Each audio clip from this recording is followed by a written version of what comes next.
Chinese firms fully or partly own and operate all these ports outside China's borders. There's 95 of them on this map. Meanwhile, US companies don't operate any major ports abroad. For China, these ports have been part of a long-term effort to build global infrastructure. Chinese firms have spent years and billions of dollars to build, operate, and develop ports around the world. American officials view China's expanding network as an increasing security threat, posing significant economic and even military risks. So what has the US done to counter this?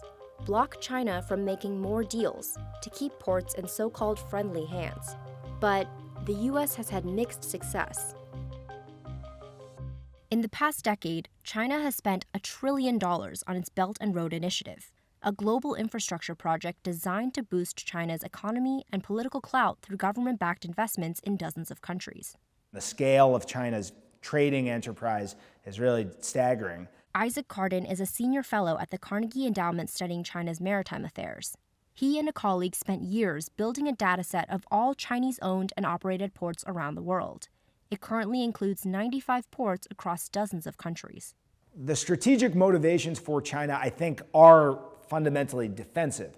They feel vulnerable to the United States and its alliance network, that they could be cut out of the global economic system in some fundamental way. And so I think the drive to make themselves indispensable to it and central to it is in part a way of insulating themselves against that vulnerability.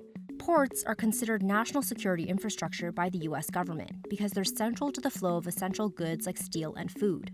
But commercial ports are dual purpose. They're useful both economically, China can give its vessels priority handling and lower docking fees, and militarily, docks are used by navies to refuel, restock, and rearm ships. In recent years, the US has worked to keep China from expanding this network in a few strategic regions. China has 3 main shipping and logistics companies that own most of its stakes in overseas ports: COSCO Shipping Ports, China Merchants Port, and Hutchison Ports. COSCO and China Merchants are both owned by China's central government, while Hutchison is privately owned. COSCO is an investor in several key US ports: Los Angeles, Long Beach, and Seattle. But in 2017, when COSCO almost took over operation of a Long Beach container terminal, US regulators stepped in. The Trump administration blocked them from getting control out of national security concerns. Ultimately, COSCO sold the terminal. But Chinese firms are still a major presence at US ports. COSCO still has a major stake in another container terminal at Long Beach from a pre-existing deal. And lots of port infrastructure, like the cranes that move cargo from ship to shore, is made in China. Lately, some US officials have argued that's a security concern too. There's growing suspicion that anything which is controlled by China is used to spy on the United States. There's been procedures at the US government to see whether the cranes at American ports, which are made in China, are used to spy on the operations of the port. In Europe, the US has also been trying to block China from expanding its stake in ports and controlling the flow of goods to the continent. But US officials have had mixed success convincing countries that security concerns outweigh the benefits of Chinese state investment. In Hamburg, Germany's largest port, COSCO planned to buy a 35% stake in one of the port's container terminals. Government officials reduced the potential stake to 24.9%, but still faced criticism from the US and many in the German government. The country's chancellor ultimately permitted the deal to move forward, but the offer is still pending review. The United States would advise and press any country in the world not to accept Chinese investments.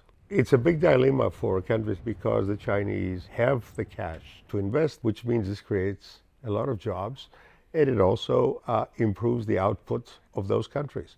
The Hamburg deal, though, continues to face opposition, which will make it difficult to move forward. In the past, such small investment wouldn't even make news. It's just indicative of how tense the relations of the Western world are with Beijing. A similar scene played out in Croatia, but in that case, the US was more successful. It used behind-the-scenes diplomacy to have Croatia cancel a deal it had made with Chinese firms looking to operate a container terminal in Rijeka, and give the contract to a Danish company, Maersk, instead. Rijeka is strategically valuable because it's close to the Suez Canal and has access to Central European markets. The US government was particularly concerned about the deal because the US Navy and NATO sometimes use the port to move military equipment in and out of Europe. China could have made that more difficult. What Western intelligence officials are saying is that by controlling these terminals, they could eventually have a Navy installation there in the future. I don't think this will be the case, especially in any European port anytime soon, but it could happen in Africa. The US has arrangements with dozens of military bases in Africa, including several on the continent's west, north, and east coasts. China has just one base in Djibouti. But while US firms don't own commercial ports in Africa, Chinese firms own many. US officials have been concerned about China building on the relationships it's formed through commercial ports to establish additional permanent military bases in Africa, especially on the Atlantic Ocean, waters the US considers home turf. The thing I think I'm most worried about is this military base on the Atlantic coast. And where they have the most traction for that today is in Equatorial Guinea. In Equatorial Guinea, the US has been trying to convince country officials to reject China's bid to build a military base in the city of Bata, where China already has a commercial port deep enough for naval vessels to dock. It's easy to put a small naval facility at a commercial port. If the port infrastructure is there, it can be used by a Navy ship. There are, I think, real concerns that eventually you will see Chinese warships docking at that port. If it were to establish a military base there, Equatorial Guinea would be China's first base on the Atlantic, which would enable Chinese warships to rearm opposite the east coast of the US. US officials have gone to Equatorial Guinea to persuade leaders there to reject China's overtures, but it's unclear whether the diplomatic outreach will fend off a Chinese naval presence there. This will be something that US officials are watching closely. Beijing hopes that it could, in the future, have a military presence in terminals and ports that it controls. Whether it is or isn't defensive is almost irrelevant.